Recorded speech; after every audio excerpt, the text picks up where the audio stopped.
അരുൺ അഭിനയം എപ്പോഴും ഒരു ജോലിയായിരുന്നോ, അല്ലെങ്കിൽ ഒരു പാഷനായിരുന്നോ, അല്ലെങ്കിൽ ഒരു ഒബ്സഷനായിരുന്നോ? ഒബ്സഷൻ എന്നാണ് പറയേണ്ടത്, അല്ലെങ്കിൽ അങ്ങനെയാണ് പറയേണ്ടത്. അഭിനയം എന്നുള്ളതല്ല, സിനിമ.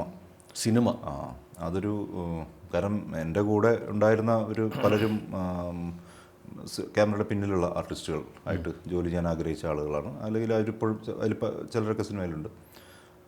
അപ്പോൾ അതുകൊണ്ട് നമ്മളുടെ ചർച്ചകളിലും മറ്റു സ്ഥലങ്ങളിലൊക്കെ എപ്പോഴും സിനിമ ഉണ്ടായിരുന്നു. കോളേജുകളിൽ പഠിക്കുന്ന സമയത്താണെങ്കിലും അന്നൊക്കെ നമുക്ക് റിസോഴ്സസിനൊക്കെ പരിമിതി ഉണ്ട്, അറിയാലോ. അപ്പോൾ പക്ഷേ ആ ഒരു ഇത് നമ്മുടെ ഉള്ളിലുണ്ടായിരുന്നു. അപ്പോൾ അതാണ്. അപ്പോൾ അങ്ങനെ പിന്നീട് അതൊരു ഒബ്സഷൻ എന്ന് തന്നെ പറയേണ്ടി വരും. സിനിമ ഒരിക്കലും ജോലിയായിട്ട് തോന്നിയിട്ടില്ല എന്നുള്ളതാണ്. പിന്നെ ഒരുപാട് ആർട്ടുകൾ ഇതിൽ വരുന്നുണ്ടല്ലോ, ഒരുപാട് ആർട്ടിസ്റ്റുകൾ ഇതിൽ വരുന്നുണ്ട്.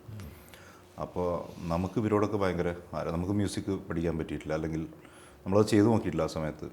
അല്ലെങ്കിൽ ഇത്തരത്തിലുള്ള ഒരുപാട് കാര്യങ്ങളുണ്ട്. അഭിനയമുണ്ട്, സംവിധാനമുണ്ട്, എഴുത്തുണ്ട്, അല്ലേ, പാട്ട്, ഒരുപാട് ആൾ, വസ്ത്രാലങ്കാരം ചെയ്യുന്നവർ, എല്ലാവരും ആർട്ടിസ്റ്റുകളാണ്. എനിക്കെപ്പോഴും ഒരു ചെറിയ വിയോജിപ്പ് നമ്മളിവിടെ ഞാനും പറയാറുണ്ട്. ഈ പ്രയോഗത്തിൽ, നമ്മൾ സംസാര ഭാഷയുള്ള പ്രയോഗത്തിൽ ടെക്നീഷ്യൻസ് എന്നാണ് പറയാറ് ക്യാമറയുടെ പിന്നിലുള്ളത്. അവർ ടെക്നീഷ്യൻസ് വെറുതെ സാങ്കേതിക പ്രവർത്തകർ എന്ന് വിളിച്ച് ഒതുക്കേണ്ടവരല്ല, അവരും കലാകാരന്മാരാണ്. ആർട്ടിസ്റ്റുകൾ എന്ന് പറഞ്ഞാൽ അതെ, അവരെയാണ് ആർട്ടിസ്റ്റുകൾ എന്ന് ആദ്യം വിളിക്കേണ്ടതെന്ന് എനിക്ക് തോന്നിയിട്ടുണ്ട്. അപ്പോൾ ആർട്ടിസ്റ്റുകൾ എന്ന് പറഞ്ഞാൽ നമ്മളെപ്പോഴും അഭിനേതാക്കൾ എന്നാണ് പെട്ടെന്ന്. അത് നമ്മുടെ റോ മെറ്റീരിയൽസ് മാത്രമാണ് ഒരു അർത്ഥത്തിൽ പറഞ്ഞു. അങ്ങനെ ഒരു ഒബ്സഷൻ തന്നെ ആയിരിക്കും അത്. അതായിരിക്കും അതിൻ്റെ വാക്ക്. ഒരിക്കലും ജോലിയല്ല.